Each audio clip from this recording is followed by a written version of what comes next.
तुम्हाला मार्ग अरे हा बघा हा पण बबलू मिश्रा आहे बघा आपला शाखा अध्यक्ष आहे मिश्रा आहे करू नका मारपीट कुणा रिक्षावाल्याला मारू नका अरे मागेला तुम्हाला काय त्रास आहे तुम्हाला नाही रिक्षा चालवायची काय तुम्ही आंदोलन करा मला त्याची काय पण कुणाला मारू नका प्लीज मारायचा अधिकार कुणाला निघणार रिक्षावाल्याला ज्यांना धंदा करायचा ज्यांना नाही वाटत आहे गपचूप बसा तुम्हाला जे काय करायचं मला त्याच्याशी काय घेणं पण कुठल्याही रिक्षावाल्याला मारायचं नाही तुम्ही लोक तुम्हाला काय प्रॉब्लेम आहे आम्हाला सांगा आम्ही कधी तुम्हाला त्रास दिला तुम्ही कशाही इथे शेअरिंग करता कुणाकडे लायसन्स असतं कुठे काय कितीतरी प्रॉब्लेम्स असतात आम्ही कधी या कुठेही पार्किंग करता कशाही गाड्या आम्ही कधी त्रास नाही इथले लोक आहेत आमचेच आहेत तुम्हाला आम्ही काय पोटा पाण्यासाठी करता आम्ही कधी त्रास दिलेला नाही चाहे तुम्ही IMP सिग्नल जोल बघा या कधी आम्ही त्रास दिला तुम्हाला लोकांना कुणी दिला या कुणी गेला मी सगळी तुमच्या बाजूने उभा राहतो तर तुम्ही कुणाला मारू नका तुमचा काय प्रॉब्लेम अरे थोडं शिका ना आपण व्यवसाय करतो शिका नाही येत असेल अरे मला येत नाहीये थांबा जरा पण प्रेमाने बोला अरे बस झालं आम्ही कोण तुम्हाला बोलत नाहीये का फक्त उलट बोलू नका अरे तुम्ही आज 1500 किलोमीटर एवढा लांब आलात धंदा पोटा पाण्यासाठी आलात ना मग जिथे आपल्याला जी भरती आपल्याला काय देते तिचा सन्मान केला तर काय फरक पडतोय करायचं नाही का उद्या मी UP मध्ये जातो मी किती माझे मित्र आहेत अरे किती सन्मान करतात सगळे चांगले एवढे चांगले लोक तुम्ही आहात आता इकडे आल्यानंतर व्यवसाय का असं कुणाला मारू नका तुम्ही लोक हा बस माझं एवढंच म्हणणं आहे कुणाला मारायचं नाही तुम्हाला नाही चालवायचं ज्याला जावा तुम्हाला नाही चालवायचं आहे तुम्ही गप्प बसा हा पण ज्यांना चालवायचं आहे त्यांनी बिंदास चालवा रिक्षा तुम्हाला कोण त्रास देत असेल तर मी आहे तिकडे तिथे मी आहे बिंदास चालवा रिक्षा तुम्ही लोक काढा रिक्षा अरे पोटा पाण्यासाठी व्यवसाय करता बंद करून काय करणार आता रोज तुम्ही कमवता रोज जगताय रिक्षा बंद करून तुम्हाला काय मिळणार आहे का हा मिळणार आहे का काय का चालवणार आहे अरे एखादा काय नाही येत असेल मराठी अरे बोला मला नाही येत आहे चालेल पण तुम्ही लोक मारपीट या उलट बोलू नका बस आमचं एवढंच म्हणणं आहे बाकी तुम्हाला काही त्रास आहे आम्ही लोक आहोत इकडे ठीक आहे ज्यांना काढायचे रिक्षा बिंदास काढा रिक्षा आम्ही महाराष्ट्र ठीक आहे ये बताओ कि 500 रुपया 400 रुपया महीने रोज से कमाता है और 1500 2000 5000 6000 फाइन मारो कहाँ भरेगा नहीं वो नहीं बनेगा 5000 6000 कहाँ भरेगा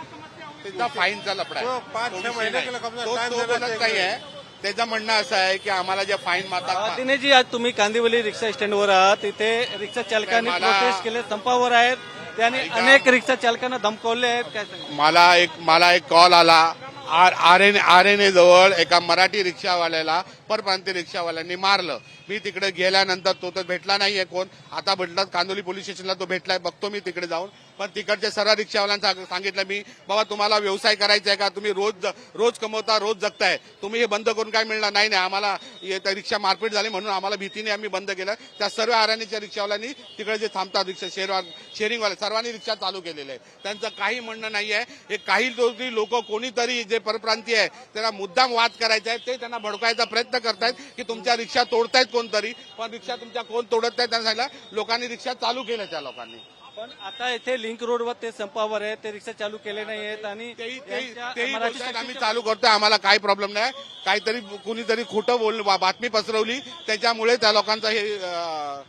गैरसमज झालेला आहे तर ते चालू करतोय तुम्ही यांच्याशी बोलले त्यांचे प्रॉब्लेम काय त्यांनी सांगितलं ना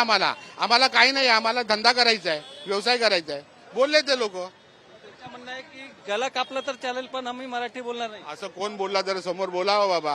बाबा गळा कापला असं मरण्यापेक्षा बाबा आपल्या गावी जा आपल्या ठिकाणी जा कशाला इकडे करतो आज 1500 किलोमीटरवरून एवढा लांब तुम्ही येता पोटा पाण्यासाठी येत आहे जी धरती तुम्हाला काहीतरी देते त्या धरतीचा भाषेचा त्या मातृभाषेचा सन्मान केला पाहिजे का नाही केला पाहिजे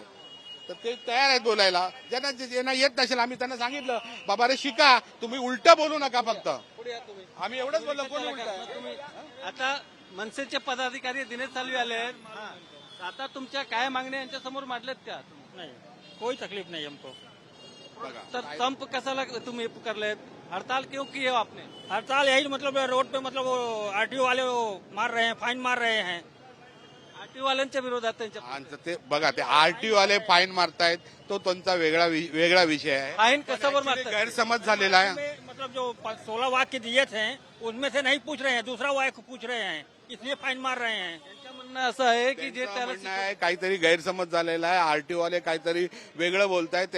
ते मराठी शिकत आहेत, त्यांनी प्रयत्न करतायत, त्यांना व्यवसाय इथे करायचा आहे, त्यांना वाद करायचा नाही, त्यांना गाड्या चालवा, परंतु काहीतरी गैरसमज झालेला आहे, वाहतूक पोलिसांच्याकडून झालेला आहे आणि काही गैरसमज जे परप्रांतीय काही लोक आहेत जे यांना व्यवसाय वाद करायचं वाटत असेल तर या त्यांना स्वतःला करायचं नाही आणि त्यामुळे ते लोक यांची माती भडकवण्याचा प्रयत्न करतात. पण त्यांना ते समज आलेलं आहे. ते लोक बोलतात आम्हाला लपडं झगडा करा, आम्हाला व्यवसाय करायचा आहे, फक्त आम्हाला जे आरटीओ वाले विनाकारण कुठल्याही दुसऱ्या विषयाच्या नावाने जे फाईन मारतात ते चुकीचं. त्याच्याबद्दल मी वाहतूकच्या सिनियरशी बोलतो. पण आता जे संप करले आहेत रिक्षा बंद केले आहेत ते परत ते चालू करतायत ते लोक आपल्या हिशोबाने.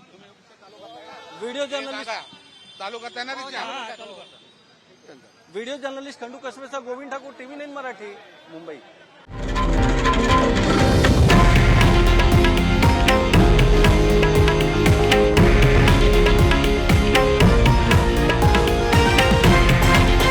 हे आहे देशातील नंबर 1 न्यूज नेटवर्क आणि आपण पाहत आहात TV9 मराठी, एकमेव.